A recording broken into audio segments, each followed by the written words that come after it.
your investments. We're just a touch away. Monday to Friday at 12:30 p.m. only on Bloomberg Quint.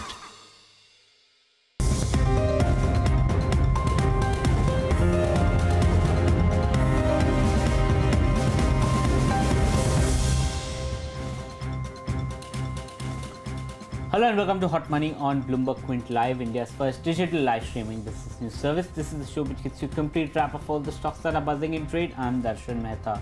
Let's welcome our experts then. TS Harihar of HRBV Client Solution. He's a little delayed, but he'll be here. Independent expert Sharmila Joshi and Vivek Mavani join me on the show right now. Thank you to all for joining me on the show. Today on Hot Money, we'll discuss Gujarat Gas. The counter has been doing well of late. We'll talk about Birlasoft. A big of sell-off has happened in the counter. We try to find out what exactly is happening. Then we talk about counters like PI Industries, which has been doing well. The entire chemicals, specialty chemical, fertilizer space, the entire thing seems to be buzzing in trade. So what's happening there? That's something that we ask our guest. And finally, the last chart that we want to talk about is the retail space. We ask our guest which is the best pick they believe is there in the retail space. But we'll start with the first one, and that is Gujarat Gas. Now, a lot of positive triggers that came out. The first trigger was them getting in almost 6 out of the 7 city-based gas auctions that they had auctioned for. So that was a positive. And the second one was the NGT order in terms of, at least in areas like Morbi, where they said that, you know, coal-based furnaces should be shut down and they will be gas-based furnaces. So in short, apart from Gujarat Gas, it also benefits a lot of tile makers which are in the organized market. But what's the view for Gujarat Gas? It's been always underperforming and underappreciated compared to a Mahanagar Gas or an IGL. But what's the way ahead for Gujarat Gas? That's something we'll ask our guests. So Vivek, Gujarat Gas, what's your view on this entire order, and is that and should people enter the stock? What's your overall view? Well, I have loved this space of gas transmission and distribution business. I mean, it's a natural monopoly where you have license in the area of operation that are extremely long-term in nature. You have reasonable pricing power that assures you free cash flows as well as a fairly high return on capital, return on equity. And it's a business where you have the customer for life, which is what a natural monopoly is about. Now, as far as Gujarat Gas is concerned, it's a very robust business. I'll come back to your question about it's been underappreciated. Yes, that's true. But coming specifically to the two recent news items, the Morbi order by National Green Tribunal about pollution related issues is a very positive development. To put it very, it will add at least about 18-20% to the volume growth over the next 2 years from Morbi. The consumption of gas, I mean, switch from alternate fuels, I mean coal and others, switching to gas. That's number one. Number two, over the last 20 years, I mean, the switch in favor of natural gas against any other alternate fuel, any of the liquid fuel or any of the gas or coal or whatever has been the alternate fuel, I mean, shift in favor of natural gas has driven by two things. One is regulation, and the other is commercial considerations, because natural gas has certainly been cheaper than alternate fuel. So, I mean, anybody running a commercial or an industrial establishment is going to be looking to save costs. In Morbi, both play out together, because one is, of course, the regulation now demands that. So either the units shut down or they switch to gas. Now, nobody in his like mind, after having put up crores and crores of investment in a ceramic tile manufacturing unit, is going to shut down, is obviously going to switch to gas. It's a matter of time. The Industry Association, Ceramic Manufacturers Association may probably or are likely to appeal to in the Supreme Court, but that's going to be not likely to hold, for the simple reason, I mean, the trend is in favor of gas, and that is unlikely to stop. Gujarat Gas currently, as we speak, has about 40 licenses, 40 licenses where they can operate. 23 are already operational, giving them revenues and profits. 17 are there in the process of laying the infrastructure. In some of them, they've just got licenses in the last few months, so they have yet to start. But over the next 2-3 years, these 17 also will start kicking in terms of revenues and profits, hopefully. From the operating matrices point of view, I mean, to assume about a 10 to 12% volume growth over the next 3 to 4 years and a profit growth of about 15 to 18% seems fairly conservative. It actually could be higher, depends upon how the new areas ramp up. But even if we assume a certain ramp up rate and the existing operation geography is giving them about 6 to 7% volume growth, which is a normalized volume growth, the stock is quite reasonable in terms of valuations, even at about 140, although it's run up about 20-25% in the last 1 month or so. We have spoken, I've discussed about Mahanagar Gas as my preferred pick a couple of times in the past on this very program. But Gujarat Gas is probably the second best long-term investment one can make in the sector. Okay, what about you, Sharmila? Gujarat Gas, what did you make of the news? Is that something that you would put your money on?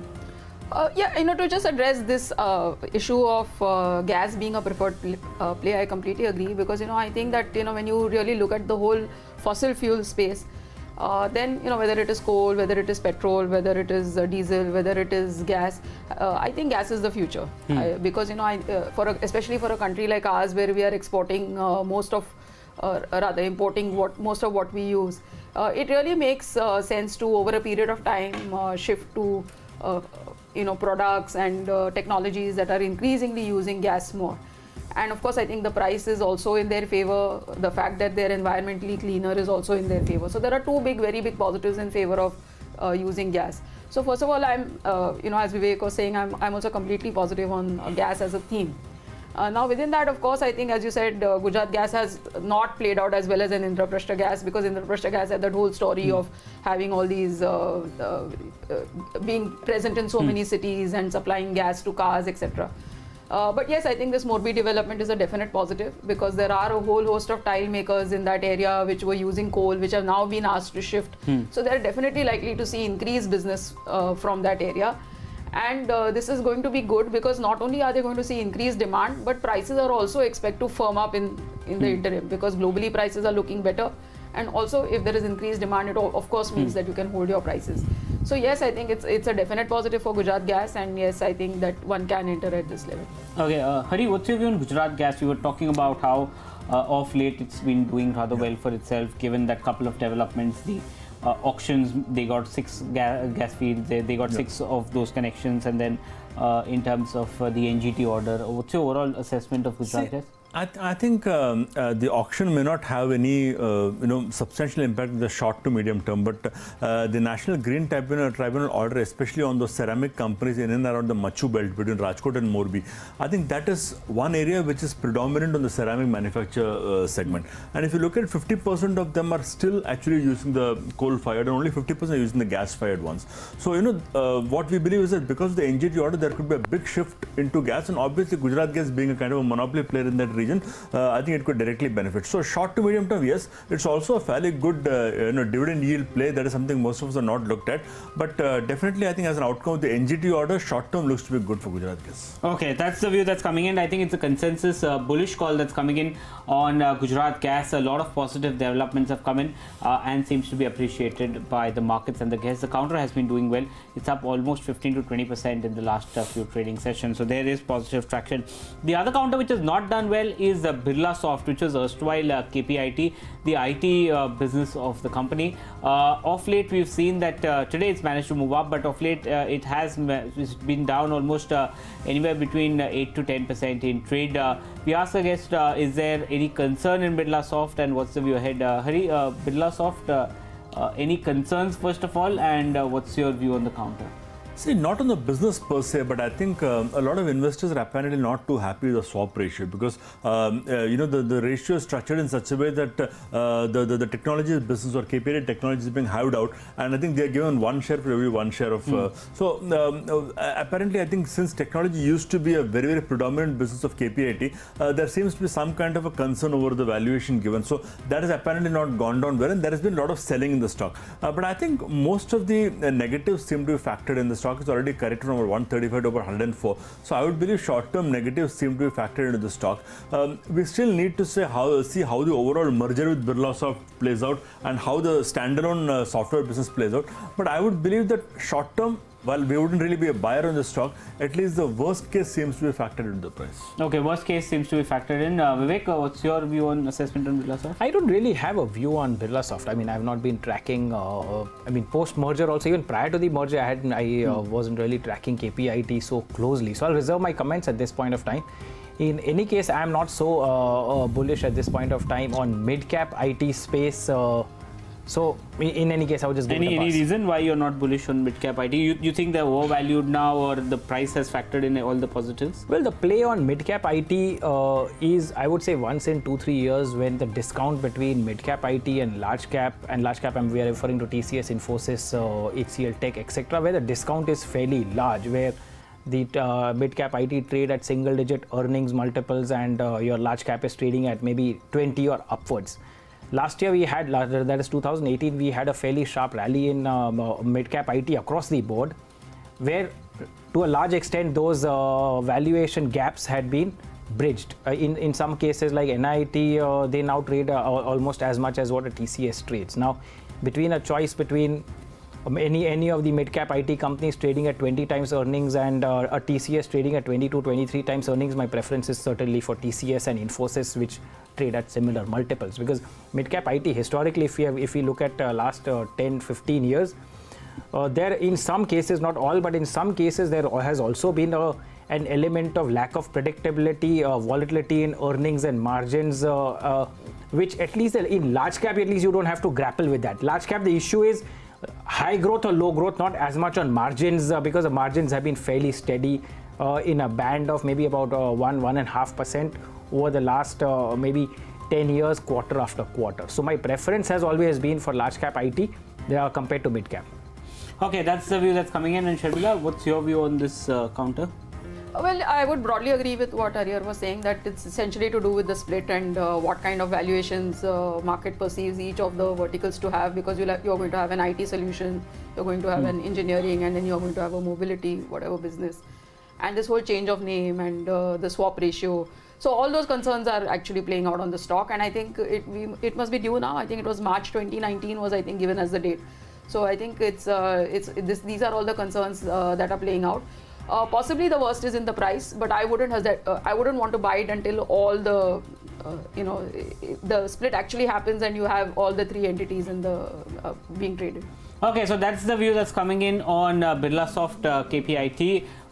The next counter we want to talk about is PI Industries, which actually is doing quite well for itself, be it in the chemical space, fertilizer space, specialty chemicals. All these counters are buzzing. You've seen how UPL has managed to rebound. PI Industries is another counter which is doing extremely well. Sharmila, anything on PI Industries? Is that a counter you would prefer? It's up almost 15% in the 12 months, and the last 3 months it's moved up 21%. So it's interesting that you should mention UPL, because I think clearly there seems to be a shift for businesses where where the ratio of exports is more. UPL has also followed that kind of a model where they're present in various geographies, and I think even for PI Industries, I think almost 60% of their volumes today are really export based. So yes, they've had a good quarter, and you must remember that this quarter is in the back of a overall scenario which was sort of muted in the domestic context. So prices were muted, and you didn't see the domestic companies in that space do as well. But PI Industries had very good results. They've also got a very good order pipeline. I think the management has also indicated that they will maintain good margins going ahead. So I think all things point in favor of the fact why PI would be a preferred play in that sector. So yes, I think it's because it's on the back of all. And you expect this traction to continue for PI? Yes, it looks likely, because I think given their order pipeline as well as the fact that the management being so confident about their margins, I think that exports is adding the boost, and yes, this seems likely to continue. Okay, Vivek, would you be bullish on PI Industries? What's your overall assessment? Well, I'm neutral on it. Nothing against the company. A lot of things going in favor of PI Industries. It's just the valuations at about 30 times 1 year forward. That is FY 19-20 earnings of. The consensus Bloomberg earnings I was just going through, and seems to be something in the vicinity of 33-35 rupees a share, and so it's almost at. So the valuations apart, the rally in the stock recently, by almost 30% from the lows of about 750-800 levels, 25-30% rally, as your screen is also showing, was also on back of very good second quarter and third quarter numbers on back of exports the custom synthesis business, which is what they call CSM, driving it. In the conference call, I was going through the conference call notes, and they've indicated order book backlog of almost $1.3 billion. I mean, I had to actually reread that number a couple of times. Repeat it, because that pretty much assures them growth on for the next 3 years normalized. Because if you look at what is their current scale, 21% EBITDA margin also seems to be a very high confidence for the management, and they have indicated that publicly. That is also the margins that they have done in the year so far. A net zero debt company, likely to invest about 350 crores in the next 2 years. So that's what 700 crores cumulative investment, all from internal accruals, and yet it will remain not only a zero debt company, quite likely 2 years later it will be a net cash company. I mean, that's the kind of cash accruals it will have, with return on capital, return on equity likely to be upwards of 20%. But it's only about the valuations that I would prefer them to be slightly lower. But on declines, this can certainly be accumulated for a 3 to 5 year growth story. Okay, are you bullish on the space as such? Because you said nothing against the company, but anything that looks attractive in the space that it operates in? Well, in terms of as far as this space is concerned, the only other comparable in the agrochem space is UPL, because most others in terms of size and scale probably are not comparable. That's number one.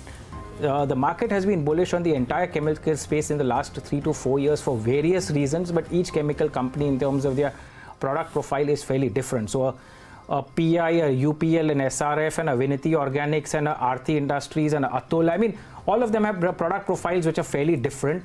Some are agrochem companies, some are specialty chemical companies, some have inputs that go into the pharma space, and a whole lot of, so both their raw materials as well as their end products, I mean, the dynamics are different for practically every company, although the market seems to be taking them as a basket. And one really doesn't know whether this cyclical uptrend that has been going on for the last about 3 years, how long it will sustain. So one has to take a stock specific view. So I'm referring only to PI at this point of time. And I'm quite okay. See, finally, if we were to look at the larger theme in this whole thing, the exports of chemicals and the market moving away from China and India getting a little more market share in the global supply chains as far as chemicals is concerned, and here I'm talking across the board. I mean, it seems like a story similar to what happened in bulk drugs and pharmaceutical formulations over the last 20 years. So you had like companies like Sun Pharma and Dr. Reddy's, and I mean, created simply because of the export opportunity, the manufactured outsourcing opportunity. I mean, the same could happen in the agrochemical space as well, and that seems to be the thought process by some of the people within the business itself. I mean, we talk to promoters, and the promoters actually, some of the promoters actually draw parallels to that they could probably be equivalent to a Sun Pharma 10 years later. One really doesn't know how far it's true, but even if they achieve half of those numbers over the next 10 years, there's still a serious opportunity in this space. Okay, Hari, what's your view on PI Industries? No, in fact, we like both. We like PI and UPL, and PI specifically. Firstly, let me tell you that we are not too worried about valuations, because if you have 22% OPM and about 29 times P ratio, I don't think it's too steep to worry about. So we wouldn't really worry about valuations. But I think what really matters, and as Vivek was rightly saying, is that there is a very macro shift that is happening on this agrochemicals front. And let's not forget that globally agrochemicals is underserved. There are not enough companies manufacturing agrochemicals of that quality and that scale.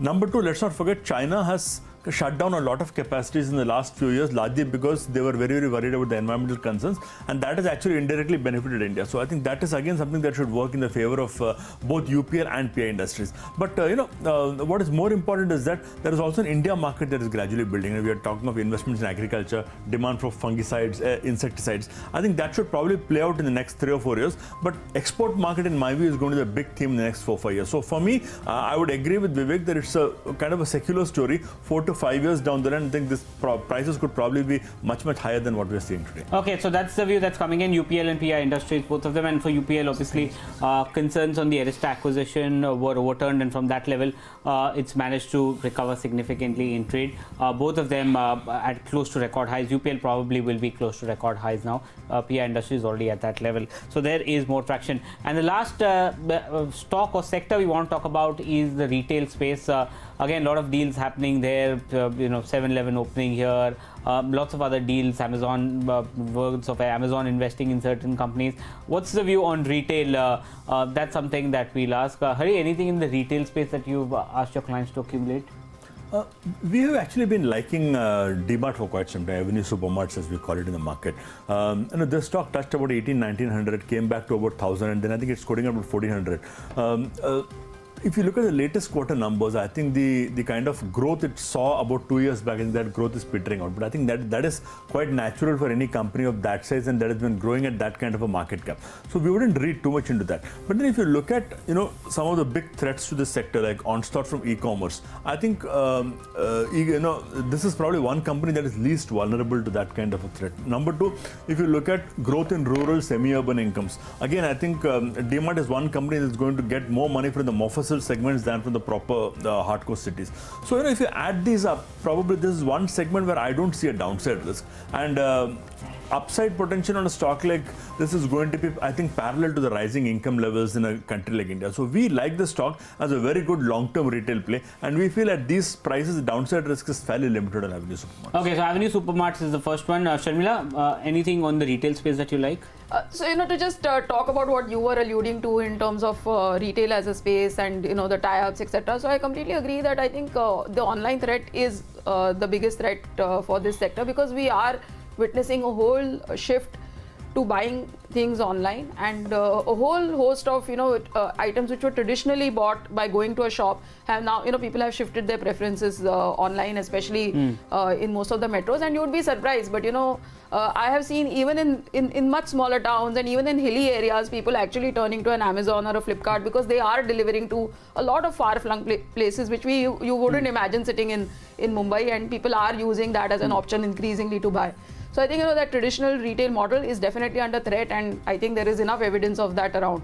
But there is one model within that space which I think that people will still prefer to go to a shop and buy, and that is jewelry. So I'm going with Titan. I'm playing it a little safe here. Sure. I think that this is going to be something that people will still want to go and touch and feel and wear and then buy, because you are spending a lot of money. They've had an excellent festive season, which again is something really contrary to what the rest of the space has witnessed. We've seen, in fact, the festival season not working out too well for two-wheelers, automobiles, that whole basket. But for Titan, it was a great festive season. Again, I think the trouble within that jewelry space has meant that people have shifted their preference to a quality stock like Titan. And I think all the little things that they did also, that exchange scheme, etc., everything playing out well for Titan. So I think Titan's my stock. Okay, DMart, Titan, and Vivek, finally, what's your pick on the retail space? Well, I would have also wanted to speak about Titan. I've spoken about Titan on this program earlier, so I thought I'll speak about something else. And I quite agree with Sharmila, but so there's this company, Spencer's Retail, which got listed only in end of January, which has been a demerged retail business, which was earlier part of CESC, part of Sanjeev Goenka group of Kolkata. It's one of the oldest retailing companies actually. I mean, they were very early starters, way back in 1996, 97 they had started. What they have today is 146 stores, 1.3 million square feet of retail space in 36 cities and expanding. So they are also one of the, I mean, besides DMart, I mean, they've also invested significantly in new initiatives. Like one of them is omni-channel. I mean, online, offline put together, where you can order online and take the delivery offline, which DMart has also started over the last 6 months or so. Today, I mean, their revenue profile, 63% is food FMCG, about 18-19% is non-food FMCG, and the balance from general merchandise, which includes apparel, footwear, household items, plastic items, toys, and everything else put together.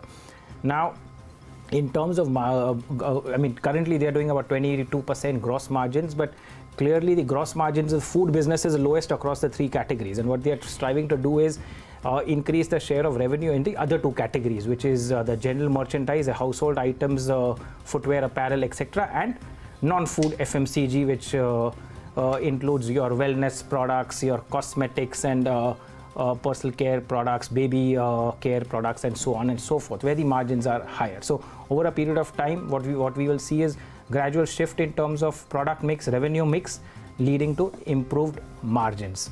The other growth lever in terms of earnings is also going to be better supply chain efficiencies, which they are vigorously working on. And of course, the customer loyalty in terms of they have more than 1 million members already, and growing. So that also is going to be driving the steady state in terms of revenues. They already break even. They've stopped making losses. But so over the next few quarters or few years, what we will see is expanding margins. Likely, I mean, based on assuming those initiatives take off. It's a debt-free balance sheet, plus about 250 crores of cash on the balance sheet as of December quarter end. I mean, the first numbers that they put out in terms of quarterly results. So that is unlike all other retail companies which have debt on their balance sheet. Spencer's doesn't have, and there's net cash on the balance sheet of 250 crores. In terms of valuations, I mean, it's going at about just 0.4 times sales for FY19. Expected 2,200 crores of sales, 0.45. To put that in perspective, a future retailer, Aditya Birla Fashion and Retail, or even DMart, all of them are upwards of 1.5 to 3 in terms of price to sales. In terms of price to book, there's just about 2 times price to book. Future retail would be something like 6 times. Aditya Birla is about 7 times. DMart, of course, is 18 times price to book. So, I mean, from a valuation point of view, even if they achieve much less than what they have projected for themselves, this valuation gap simply on turnaround and profitability, even in single digits, if they were to do at cash profit level, I think the stock at 155 certainly is pretty cheap. I mean, it's a dark horse where I'm willing to stick my neck out for a small part of the portfolio. Okay, so that's the view that's coming in. Stocks like Titan, Spencer's Retail, and DMart feature among the retail stocks that are being preferred by our guest on this show. But with that, it's been completely timed out on this edition of Hot Money. Many thanks to all of my guests. Hari, thank you so much for coming in. Vivek, Sharmila, thank you for coming in. Ask BQ comes up next. Stay tuned to Bloomberg Quint.